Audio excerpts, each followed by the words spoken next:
नमस्कार साथियों, ये मंदसौर कृषि उपज मंडी है और ये वही धरती है यहाँ से किसान आंदोलन हुआ था। हम बात कर रहे हैं मंदसौर कृषि उपज मंडी में किसानों के बीच से। लहसुन के किसान इस वक्त मेरे साथ मौजूद है। मामला बड़ा यह है कि विगत दिनों मंदसौर जिले की इसी कृषि मंडी में रतलाम जिले सहित आसपास के कई किसानों के साथ इस मंडी का ही एक खुशहाली ट्रेडर्स की व्यापारी के द्वारा ठगी जैसा एक मामला आया। 2 लाख से अधिक का पेमेंट उन व्यापारियों का लहसुन का था। व्यापारी के द्वारा आरटीजीएस पेमेंट करने का आश्वासन देके छोटा लॉलीपॉप देके उसको घर भेज दिया गया।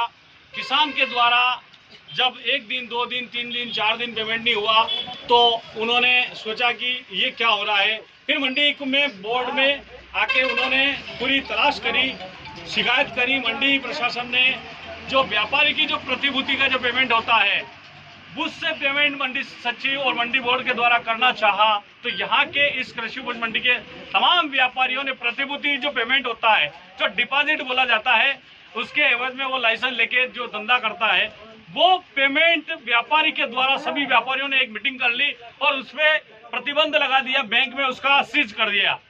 हम ये कहना चाहते हैं कि मंदसौर जिले में किसान के नाम पे राजनीतिक होती है।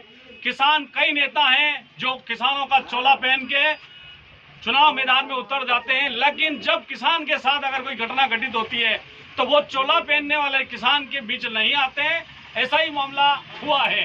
अब मेरे साथ किसान भी मौजूद है। वो इस मध्य प्रदेश के आदर्श मंडी के नाम से मंदसौर जानी जाती है और इस आदर्श मंडी के स्थापित करने आदर्श नेताओं का हाथ है। आज उनकी आदर्शता कहाँ मेरा सच्चा निशान बनता है। इस वक्त के साथ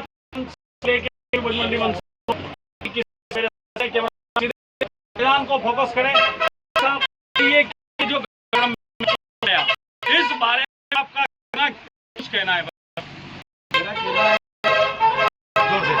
मेरा कहना है ये मंडी में से हो रहे हैं किसान साथ में धोखाधड़ी कर रहे हैं व्यापारी, मतलब धोखाधड़ी नहीं हो रही। किसान अगर विश्वास करता है मंडी कमेटी के ऊपर विश्वास करता है, ना कि व्यापारी पर विश्वास करता है। क्यों? व्यापारी को किसी भी पहचान नहीं है, पहचान है तो पहचानता और मंडी के किसान अपना माल लाता और देता है।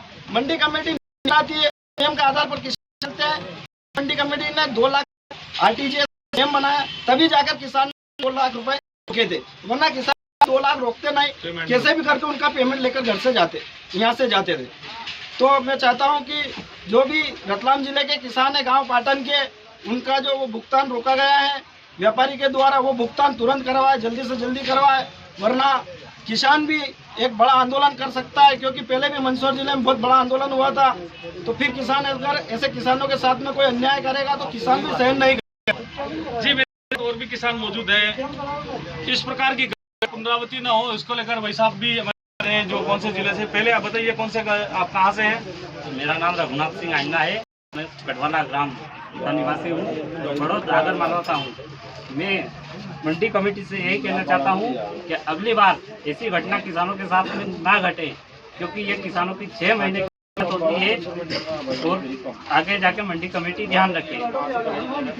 जी जी, एक और बड़ी बात ये निकल के आई थी कि व्यापारियों ने यहाँ के जब उनकी जो प्रतिभूति पेमेंट होता है वो सीज कर दिया। उसके बाद मंडी बोर्ड ने एक बड़ा एक्शन लिया था कि जो किसानों का जो व्यापारी को जो माल होता है उसको इस मंडी से बाहर जाने के लिए एक्सपोर्ट रोक दिया गया था, ताले लगा दिए गए थे मंडी बोर्ड। लेकिन यहाँ के सांसद सुधीर गुप्ता आए और उन्होंने व्यापारियों का माल बाहर बिकने जाने के लिए दबाव बना के उनका को ओपन करवा दिया गया। मुझे इस व्यापारियों के माल विदेशों जब वो खरीदते हैं तो बिकना चाहिए, आवाजाही होती रहती है, तभी व्यापारी माल लेंगे। लेकिन सवाल ये खड़ा होता है कि मंदसौर के सांसद सुधीर गुप्ता ने व्यापारियों की सुध ले ली, लेकिन किसान के पेमेंट 22 मार्च का मामला था और 22 से लेकर आज 2 अप्रैल हो चुका है। किसानों के लिए उन्होंने 2 शब्द नहीं बोले। इसके लिए मैं बहुत ज्यादा निंदा करता हूं और मैं आप सभी किसान भाइयों से भी यही कहना चाहता हूं कि अगर आपका भुगतान में अगर 2 लाख से अगर कम हो या 2 लाख से अधिक, अगर 24 घंटे के भीतर अगर आपका पेमेंट नहीं होता है तो आपको तत्काल मंडी बोर्ड से के संज्ञान में लाना चाहिए और उस व्यापारी के खिलाफ 420 का मुकदमा दर्ज करवाना चाहिए। आप सभी को मेरा फेसबुक का यह वीडियो अच्छा लगा तो इसको अधिक से अधिक शेयर करें, कमेंट करें और किसान हित में इसको आगे बढ़ाएं। ओवर।